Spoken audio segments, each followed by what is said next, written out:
نحمدہ ونصلی علی رسولہ الکریم اما بعد بسم اللہ الرحمن الرحیم السلام علیکم ورحمۃ اللہ وبرکاتہ۔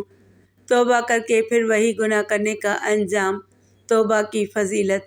محترم ناظرین، ہم بات کر رہے ہیں کہ توبہ کر کے پھر وہی گناہ کرنے کا انجام کیا ہے۔ کوئی انسان گناہ کرتا ہے، پھر توبہ کرتا ہے، لیکن اپنی توبہ کو توڑ دیتا ہے، مطلب پھر سے اسی گناہ کا ارتکاب کرتا ہے، تو یہ اس کے ساتھ کیا ہوتا ہے، اللہ پاک ایسے انسان کو کیا سزا دیتے ہیں۔ مکمل تفصیل جاننے کے لیے ویڈیو کو آخر تک ضرور دیکھیے گا۔ محترم ناظرین، اللہ تعالیٰ کا فرمان ہے کہ تم توبہ کرو، میں تمہارے گناہ معاف کر دوں گا۔ گناہوں کو اللہ کیسے معاف کرتے ہیں؟ حدیث قدسی ہے کہ اے آدم کے بیٹے، اے انسان، اگر تیرے گناہ اتنے زیادہ ہو جائے کہ ساری زمین بھر جائے، پھر زمین کے اوپر جڑنا شروع ہو جائے اور آسمان تک پہنچ جائے، اتنے گناہ میرا خیال ہے کسی کے ہو نہیں سکتے، لیکن پھر بھی اللہ تعالیٰ اپنی رحمت اور بخشش کو کیسے واضح کر رہے ہیں کہ ایک انسان، ایک بندے کے گناہ اتنے ہو جائیں کہ آسمان تک پہنچ جائے، اور پھر کیا فرمایا کہ پھر بندہ صدق دل سے میرے حضور توبہ کرے، معافی مانگے تو میں اس کے سارے گناہ معاف کر دوں گا اور مجھے کوئی پرواہ نہیں ہے۔ اللہ تعالیٰ کیا فرماتے ہیں کہ مجھے کوئی پرواہ نہیں ہے، میں تمہارے سارے گناہ معاف کرتا ہوں۔ ارشاد باری تعالیٰ ہے کہ ترجمہ، اور جن لوگوں نے نادانی سے برا کام کیا، پھر اس کے بعد توبہ کی اور اپنی اصلاح کر لی، تو تمہارا پروردگار ان کو توبہ کرنے اور اپنی اصلاح کرنے کے بعد بخشنے والا اور ان پر رحمت کرنے والا ہے۔ رسول اللہ صلی اللہ علیہ وآلہ وسلم نے فرمایا، ہر بنی آدم خطا کار ہے، اور بہترین خطا کار وہ ہے جو خطا کرنے کے بعد توبہ کر لیتے ہیں۔ آج کے فتنوں بھرے دور میں گناہوں سے بچنا ناممکن تو نہیں، لیکن انتہائی مشکل ہو گیا ہے۔ نہ چاہتے ہوئے بھی انسان گناہ میں مبتلا ہو جاتا ہے، اور بعض گناہ وہ جان بوجھ کر قصداً کرتا ہے، لیکن بعد میں ندامت و شرمندگی بھی ہوتی ہے۔ رسول اللہ صلی اللہ علیہ وآلہ وسلم نے یہی ادب ہمیں سکھایا ہے کہ اگر گناہ ہو جائے تو اللہ تعالیٰ کی طرف رجوع کیا جائے اور اپنے گناہ میں شرمندگی اور ندامت کے ساتھ استغفار کیا جائے، اور ساتھ ہی یہ بھی فرما دیا کہ اللہ تعالیٰ وہ کریم و غفور ذات ہے جو توبہ کرنے اور معافی مانگنے پر خوش ہوتا ہے اور معاف فرما دیتا ہے۔ لیکن اس کا مطلب یہ نہیں کہ ہر انسان اپنی مرضی سے خوب گناہ کرے اور پھر توبہ کر لے، بلکہ مطلب یہ ہے کہ وہ کوشش کرے کہ گناہ نہ ہو، لیکن اگر ہو جائے تو توبہ کر لے۔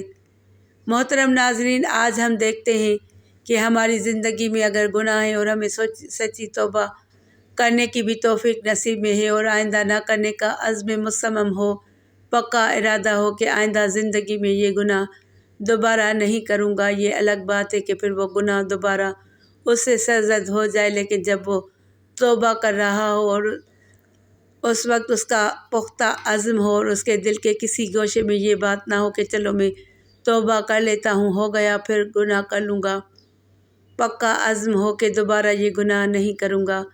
زبان پر صرف توبہ توبہ ہو اور دل سے توبہ نہ کرے تو یہ توبہ نہیں، اللہ سے مذاق کرنے والی بات ہے، اور جو اللہ سے مذاق کرتا ہے وہ کہاں کھڑا ہے وہ خود سوچ لے۔ توبہ کی اور پھر توبہ کی اور پھر توبہ کر کے توڑ دی، ایسی توبہ نہیں ہوتی جو رسماً کسی مجلس یا اجتماع کے اندر کر لے۔ توبہ وہ ہے جو گناہوں سے بچنے کا پختہ ارادہ کیا جائے، نہ صرف رسماً توبہ کر لی جائے۔ توبہ تو یہ توبہ نہیں ہے، بہلول مٹی کے گھروندے بناتا اور اس کو گرا دیتا، عموماً جیسے بچے ریت کے گھر بناتے ہیں اور پھر پاؤں رکھتے ہیں، اور جب وہ بچ جائے تو خوش ہوتے ہیں، اور کھیل ختم ہونے کے بعد اس گھر کو گرا دیتے ہیں۔ بہلول بھی اسی شغل میں مشغول تھا۔ بادشاہ گزرا تو پوچھا کہ بہلول کیا کر رہے ہو؟ ہنس کے کہا کہ جنت کے مکان بنا رہا ہوں۔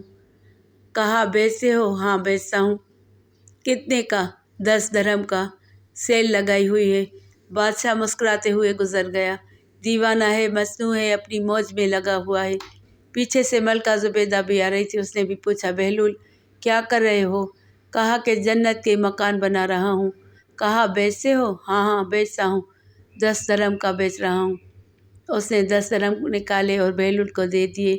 بہلول نے وہ 10 درہم لے کر دریائے دجلہ میں پھینک دیے۔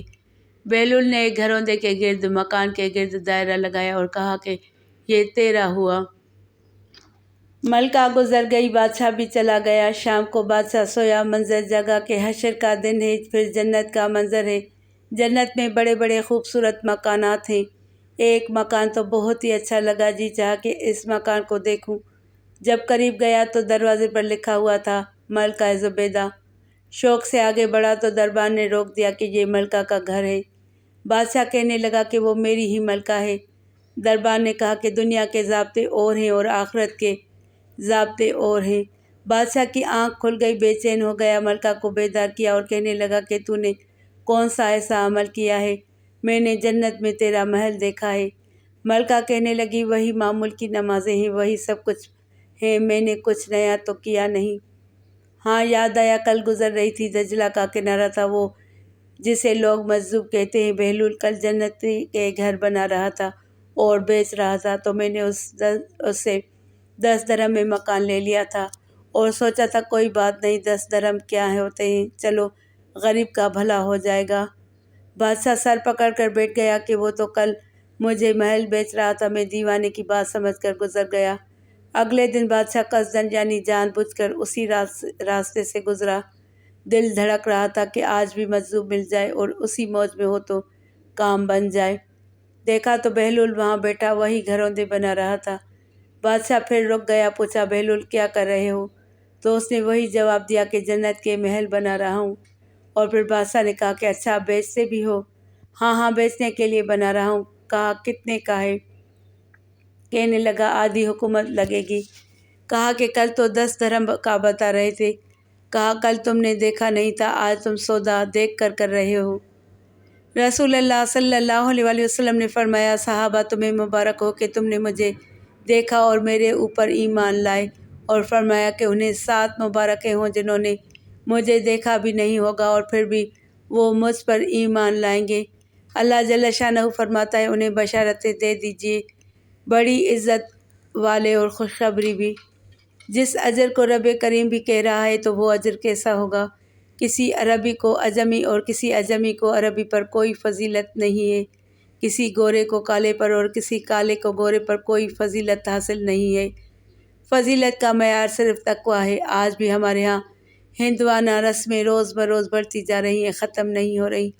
دولت کی بنیاد پر، امیر غریب کی بنیاد پر اس معاشرے میں تقسیم موجود ہے۔ دیہاتوں میں وڈیرے اور کمی کی تقسیم موجود ہے، رعایا اور حکمرانوں کی بنیاد پر یہاں تقسیم موجود ہے، لیکن ہمارے پیارے آقا صلی اللہ علیہ وآلہ وسلم نے آنے والی قیامت تک کا جو منشور دیا کہ کسی عجمی کو عربی پر کوئی فضیلت حاصل نہیں، کسی گورے کو کالے پر اور کسی کالے کو گورے پر کوئی فضیلت حاصل نہیں۔ کالے رنگ بھی اللہ نے بنائے ہیں اور گورے رنگ بھی اللہ نے بنائے ہیں۔ حکیم لقمان رنگ کے کالے تھے اور صورت اچھی نہیں تھی، تو کسی نے ان سے پوچھا کہ آپ اتنے بدصورت کیوں ہیں؟ حکیم لقمان نے جواب دیا کہ آپ شکل میں نقص نکال رہے ہیں یا شکل بنانے والے میں نقص نکال رہے ہیں؟